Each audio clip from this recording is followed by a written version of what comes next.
क्या आपने कभी सोचा है कि मैं त्रिशूल भगवान शिव के हाथों में कैसे आया? क्या तुम जानते हो कि मेरा निर्माण कैसे हुआ था?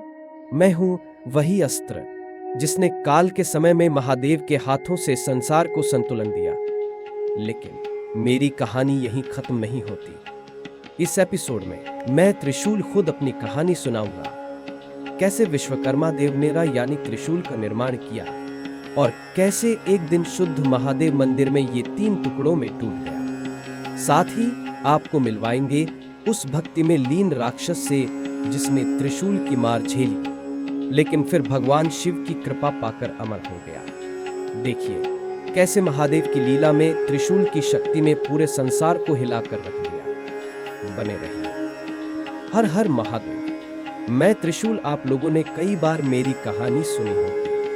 मैं ज्यादातर भगवान महादेव शिव के हाथों में दिखता हूँ और आज मैं सुनाने जा रहा हूँ अपनी कहानी, वो कहानियां जो हमारे देश में घटी है। इन सब कहानियों में भगवान महादेव की ही लीला समाई है। लेकिन क्या आपने कभी सोचा है कि मैं भगवान शिव के हाथ में कैसे आया और भगवान शिव के पास जो मैं हूं तो मेरा नाम क्या है? बताता हूं। तो समय की शुरुआत की बात है। विश्वकर्मा देव की एक पुत्री थी जिनका नाम था संजना। संजना का विवाह हुआ सूर्यदेव से, लेकिन जल्द ही विवाह संजना के लिए दुख में बदल गया। नहीं, अब मैं और सूर्यदेव का तेज नहीं सहन कर सकती। ऐसे तो मैं जलकर राख हो जाऊंगी। संजना ने बहुत समय तक अपने को शक्ति देने की कोशिश की, लेकिन असफल रही। अंत में हार कर उन्होंने एक उपाय किया। आया, तुम मेरी छाया हो। तुम पर सूर्यदेव के तेज का कोई असर नहीं होगा। जाओ, उनके साथ रहो। और आप कहाँ जाएंगी देवी? मैं अपने पिता विश्वकर्मा देव के पास जा रही हूँ। संजना ने ये विपदा अपने पिता को बताई तो उन्होंने उपाय ढूंढा। उपाय था कि सूर्य की तेज को पहले से 8 गुना कम कर दिया जाए। अब क्योंकि नियम है कि ऊर्जा ना तो बन सकती है और ना मिट सकती है, बस रूप बदल सकती है। तो फिर समस्या ये थी कि सूर्य के उस तेज का करें क्या? विश्वकर्मा देव ने एक उपाय किया और उस तेज से भगवान विष्णु के लिए सुदर्शन चक्र का निर्माण किया, कुबेर के लिए गदा, कार्तिकेय के लिए एक अस्त्र और अंत में भगवान शिव के लिए त्रिशूल यानी कि मेरा निर्माण किया। तो इस प्रकार मैं भगवान शिव के हाथों में आया और मेरा नाम पड़ा विजय। उसके बाद देवी संजना अपने पति सूर्यदेव के साथ रहने लगी और मैं भगवान शिव की लीलाओं में शामिल होने लगा। ऐसी ही एक लीला घटती है शुद्ध महादेव नाम के मंदिर में। ये कहानी असल में मेरे टूटने की। कैसे? मेरे 3 टुकड़े हुए तो सुनिए। जम्मू से 120 किलोमीटर दूर एक जगह है पटनी टॉप, उसी से 5 किलोमीटर दूर है मानतलाई। माता पार्वती का जन्म ठीक वही हुआ था। जन्म के बाद से ही माता पार्वती भगवान शिव की अर्चना में लीन हो गई थी। ओम नमः शिवाय। देवलोक में सबको याद था कि माता पार्वती सती का पुनर्जन्म है, यानी कि मां शक्ति है। लेकिन सती के आत्मदाह के बाद महादेव तो समाधि में लीन हो गए थे। अब उन्हें जगाने का तो साहस भला कौन करे? ऐसे में कामदेव ने अपने प्राण देकर वो काम किया था। इसके बाद भगवान महादेव ध्यान से माता पार्वती के तप को देखते थे। दूसरी तरफ एक और भक्त था जो सालों से महादेव की भक्ति में था। नमः शिवाय। ओम नमः शिवाय। ये कोई और नहीं, एक दानव था। सिद्धांत उसका विकराल रूप था, लेकिन बचपन से ही वो भगवान महादेव का परम भक्त था और धर्म कर्म में लीन रहता था। तो ऐसे ही एक दिन जब वो भगवान शिव का ध्यान कर रहा था, उसे अपने कानों में एक औरत की आवाज सुनाई दी। ओम नमः शिवाय। ओम नमः शिवाय। ओ, ये कौन है जो मेरे भगवान शिव की आराधना कर रहा है?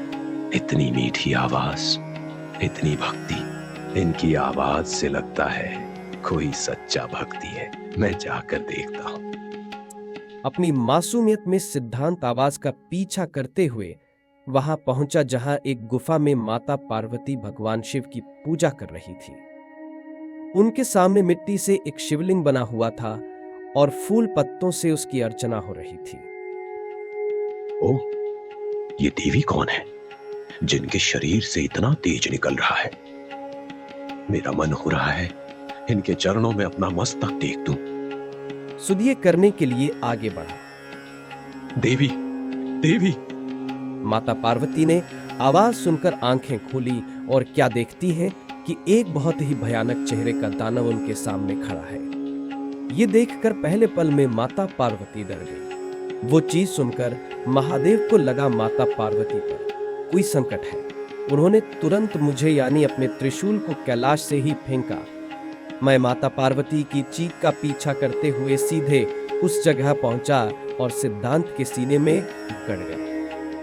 ओम नमः शिवाय, ओम नमः शिवाय। इसके सीने में गड़ते ही जब सिद्धांत ने ओम नमः शिवाय कहा तो मुझे अपनी गलती का एहसास हुआ और तुरंत मेरे 3 टुकड़े होकर जमीन पर बिखर गए।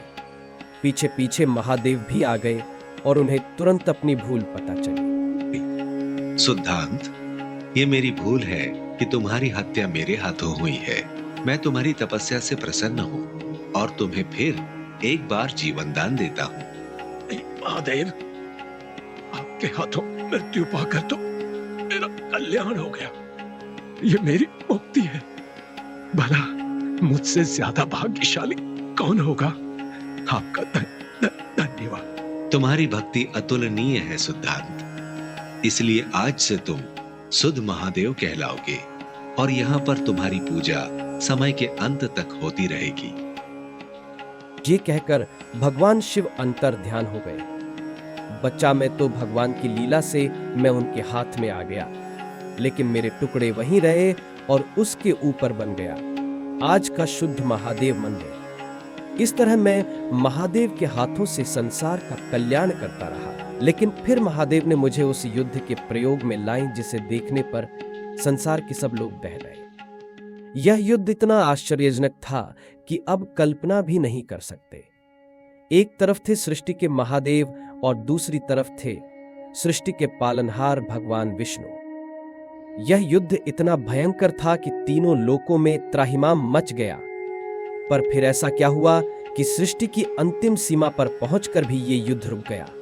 और कैसे इस महायुद्ध में महादेव का गला नीला हुआ और विष्णु का सीना चक्र से सज गया? जानना चाहते हो तो जुड़े रहो, क्योंकि मैं त्रिशूल इस महान युद्ध की कहानी आपको सुनाने आ रहा हूं अगले एपिसोड में। आप हमारे चैनल स्टोरी डायमेंशन को सब्सक्राइब करना न भूलें ताकि आपको आने वाले रोमांचक अपडेट सबसे पहले मिले। इस वीडियो को लाइक करें और अपने दोस्तों के साथ शेयर करें। हम मिलेंगे अगले एपिसोड में। तब तक के लिए दीजिए हमें इजाजत। धन्यवाद।